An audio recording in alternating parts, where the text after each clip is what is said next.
अस्सलाम वालेकुम वरहमतुल्लाहि वबरकातुह। तमाम हीरा ग्रुप ऑफ कंपनीज़ के बुजुर्गवार माओ बहनों और भाइयों, आज ईडी की कस्टडी माशाअल्लाह ताला आपा की ख़त्म कर दी गई और आपा को उनके पुरानी रहाइश गाह पर भेज दिया गया। और एक अंदरूनी और ज़राए के मुताबिक ये ख़बर मिली है कि ईडी को अल्लाह के फजल करम से कुछ भी ऐसा दस्तयाब नहीं हुआ है कि जिसकी वजह से आपा की कस्टडी बढ़ाने में उनको मदद मिल सके या आपा की कस्टडी एक दिन के लिए, 2 दिन के लिए या 4 दिन के लिए मज़ीद और बढ़ाने की ज़रूरत वो बताए और महसूस करें। लिहाजा आपा की कस्टडी ईडी की जो थी वो ख़त्म कर दी गई।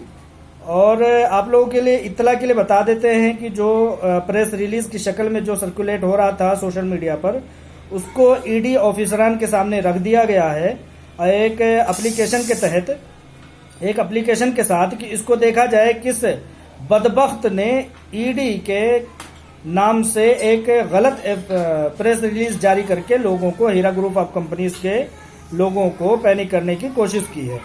तो इस चीज़ को ऑफिसरान के सामने रख दिया गया है। ऑफिसरान ने इस पर बेहतर और अच्छी कार्रवाई करने का वादा भी किया है। इंशाअल्लाह ताला जितने भी मुजरिम हैं, जितने भी जराइम पेशा हैं और जितने भी ब्लैक मेलर हैं, वो किसी भी तरह से बचने वाले नहीं हैं।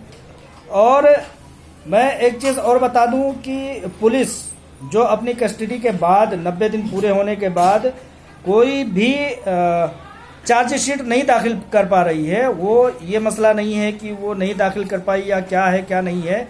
एक जगह मुंबई में चार्जशीट दाखिल की गई है जिसमें क्या था, कंपनी की तरफ से कोई भी प्रूफ नहीं था, कंपनी के खिलाफ कोई भी प्रूफ नहीं था, सिर्फ और सिर्फ इल्ज़ामात की झड़ियाँ थी। और उसमें 4000 पेज या कुछ हज़ार पेज पूरे किए गए थे।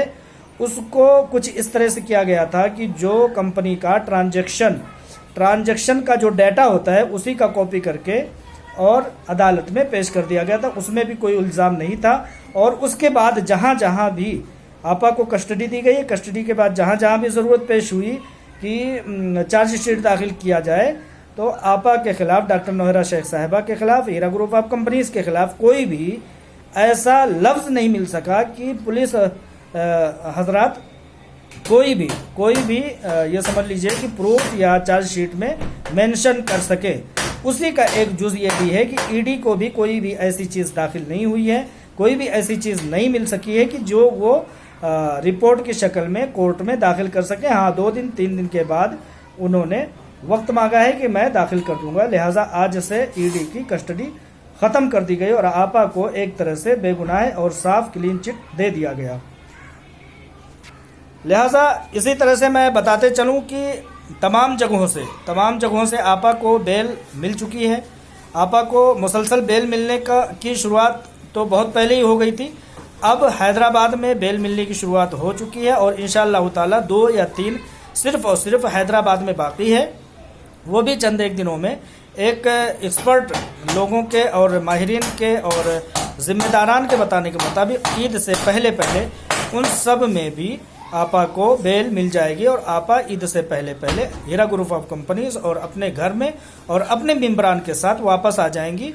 और तमाम तरह से कार्रवाई आगे के लिए हाई कोर्ट और सुप्रीम कोर्ट में बढ़ करके और उन अकाउंट डिफ्रीज होगा। सबसे पहला प्रोसेस है आपा डॉक्टर नोहरा शेख साहिबा का बाहर आना, उसके बाद उनके अकाउंट का डिफ्रीज होना। अकाउंट डिफ्रीज होने के फ़ौरन बाद तमाम हीरा ग्रुप ऑफ कंपनीज के मेंबरान को राहत मिलनी शुरू हो जाएगी। और सिर्फ देर अगर किसी बात की है, वो सिर्फ और सिर्फ आपा के बाहर आने की देर है, क्योंकि साजिश कुनिंदगान ने किसी भी तरह से आपा के खिलाफ जो भी साजिश की है वो सिर्फ और सिर्फ आपा को वहाँ अटकाने का, आपा को ज़्यादा से ज़्यादा दूर रखने का और आपा को ज़्यादा से ज़्यादा परेशान करने का और उनकी कंपनी को डैमेज करने की कोशिश की है। तो आप लोग जानते हैं कि नूर हक शम्मा इलाही को बुझा सकता है कौन, नूर हक शम्मा इलाही को बुझा सकता है कौन, जिसका हामी हो खुदा उसको मिटा सकता है कौन।